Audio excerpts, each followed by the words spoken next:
Spoiler alert, here we go. Okay, we have a baguette. We bought pans. I mean, I don't know. Who am I, right? Pretend like I haven't already knocked things over. I'm just tasting wine now at this point. All right. Welcome to Cooking with Missing Ingredients. Today we're making shrimp scampi without the wine. And why would we do such a thing? Why would you do such a thing?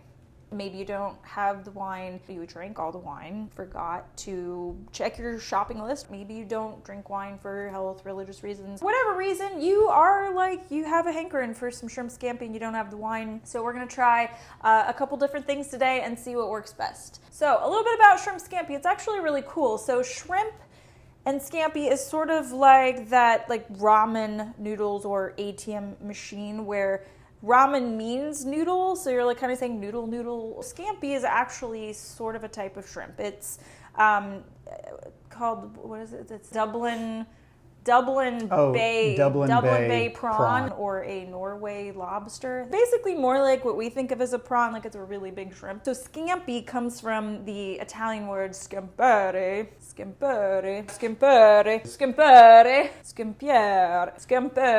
No, I don't know what that was about. Scampere. So scampere, it's the Italian word for to scamper away, like so.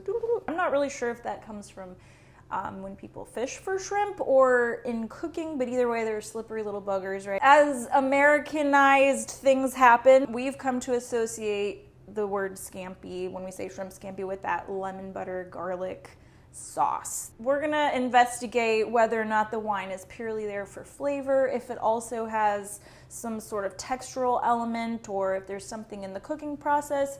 If it's just there to deglaze the pan, then technically we should be able to use like a liquid or something of some other kind. Let's get cooking.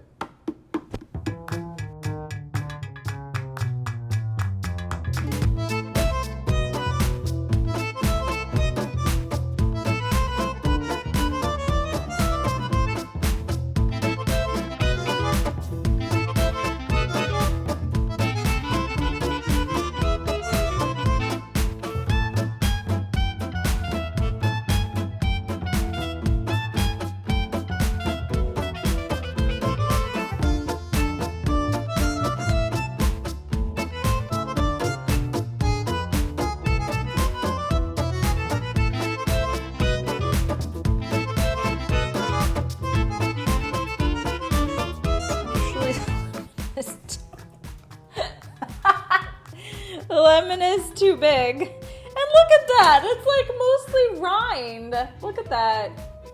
Look at that. That's ridiculous. Man. It's like modern engineering to make you think you're getting more lemon.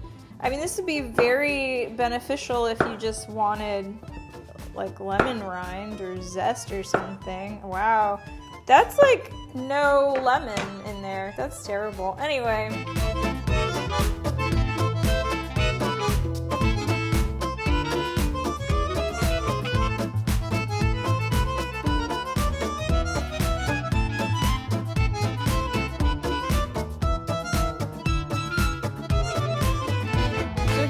Array of different bottles of things that I pulled out of the fridge, and I also did buy an extra couple things for this, but these are things you might have in your pantry. You don't necessarily have to buy a big bottle of white wine. There were also these, which I would assume that that's what these are for, is maybe for cooking, because this seems really odd to buy for white wine. Somebody that I know that is a sommelier recommended that you would go with something more like a Pinot Grigio over a Chardonnay in a light citrusy type of sauce. That a Chardonnay would be something you'd be using more in like a cream-based sauce for seafood, and you would want to use something more like a Sauvignon Blanc or a Pinot Grigio. But I just figured I would get them both. Ah, okay. Yeah. Classy. Here's the shirt. Yeah, the Pinot Grigio has more of an appley.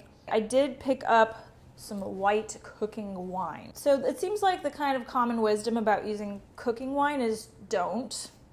That your wine should be a flavor and a taste that you would drink, that you would want in your food, that this is just going to be the cheapest whatever wine. And also some research told me that they put the salt into cooking wine, cooking sherry, to stop like chefs from drinking on the job. Also, it makes it more difficult to flavor your food appropriately to actually what would taste good. So I figured we would try it for this experiment. Let's try the cooking wine.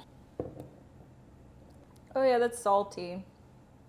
Honestly, that's hard to taste any flavor in that.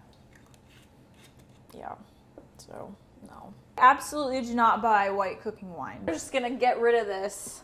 It's just, I mean, I don't condone wasting food, but this is not worth, like, this is not worth anything. It's too salty. Matt even tried it and didn't believe me, and he was like, oh my god, that's salty. It's like literally like drinking salt water. So to me, the sort of obvious one-to-one would be vinegar, which maybe I'm daft, but I didn't actually know that vinegar was made from alcohol. I actually grabbed this from the laundry room. Your white vinegar is obviously very strong. You do use it in cooking occasionally, right? It's almost like the vodka of vinegar, where you're starting from like the very bare basics type of alcohol, and then it's turned into vinegar. Let's just try regular white.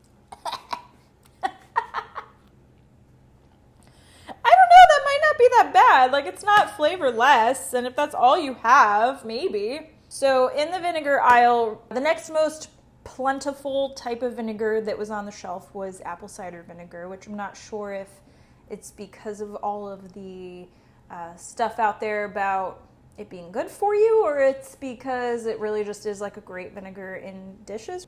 Yeah, you can definitely taste the apple cider. So I'm not convinced that this is going to be the best in the shrimp scampi. So these would be, in theory, the most common in your pantry already. Matt here behind the camera thinks that. So I'm just gonna try that now, because yeah, there is that appleiness to the Pinot Grigio. Actually, that might not be bad. I was skeptical about the idea of using the apple cider vinegar, but I mean, I would liken the apple cider vinegar as being closer to like using the Chardonnay. I would guess the next most common that you might have in your fridge would be the malt vinegar, especially if you're British, especially if you're English and you like your fish and chips with malt vinegar. You know, that's much lighter, and I love vinegar. Drink it all day. I think the malt actually might be the best. It's more akin to like using the Chardonnay over the Pinot Grigio, I would say. I'm gonna say if you have malt vinegar in your pantry, but not apple cider vinegar, that might be good. Then this kind of is maybe the one that makes the most sense. Like, it's a 1-to-1, right? That it's white wine vinegar. Oh yeah, that definitely has like a more distinctive smell to it though. That tastes a lot like just white vinegar. I guess it has a little bit more flavor to it. Another idea would be rice vinegar, which if you are really into Asian cooking, then this is something you might already have in your fridge. Ooh. Ooh.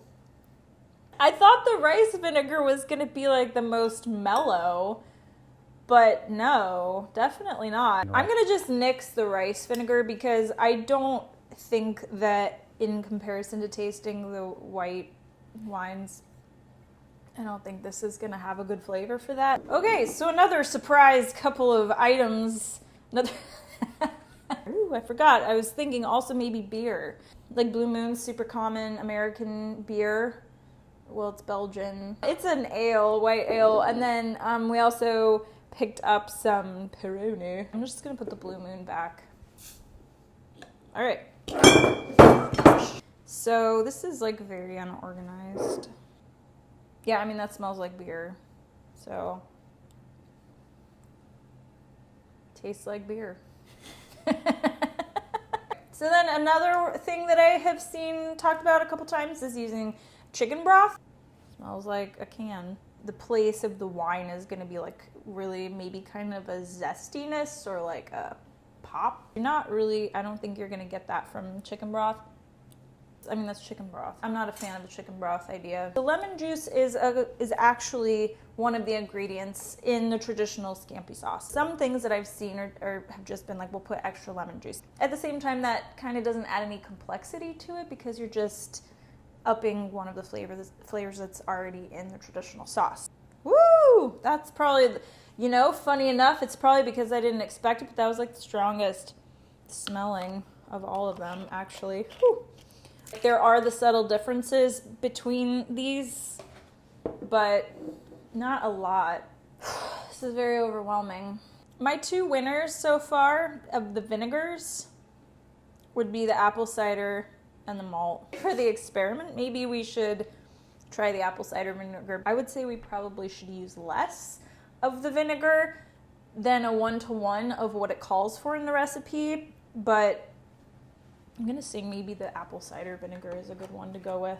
So we've decided on our final four after much deliberation. We're gonna do our control white wine Pinot Grigio. We're gonna do without just extra water. We're gonna maybe do a little extra lemon juice. We're gonna try our apple cider vinegar as our vinegar substitute, and then we're gonna try the beer because I think that could be interesting.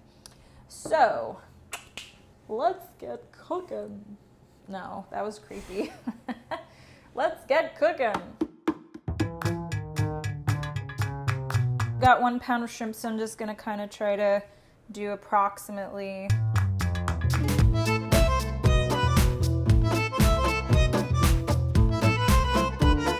We've got a little bit of browning on here, and they're starting to turn, you know, solid pink. And so we're gonna pull these off into our 4 little bowls here. Okay.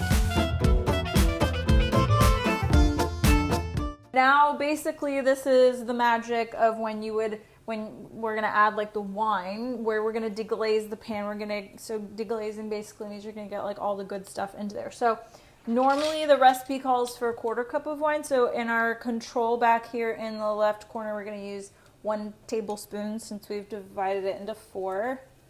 Okay, so there you go. We got 1 tablespoon of wine. Okay.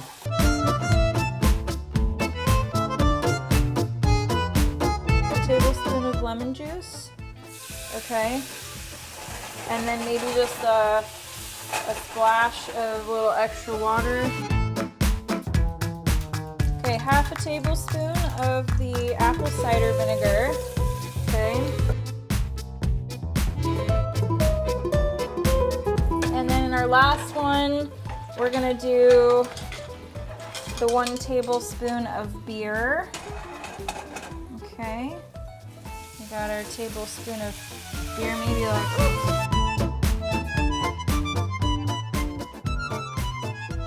tablespoon of butter for each. Okay.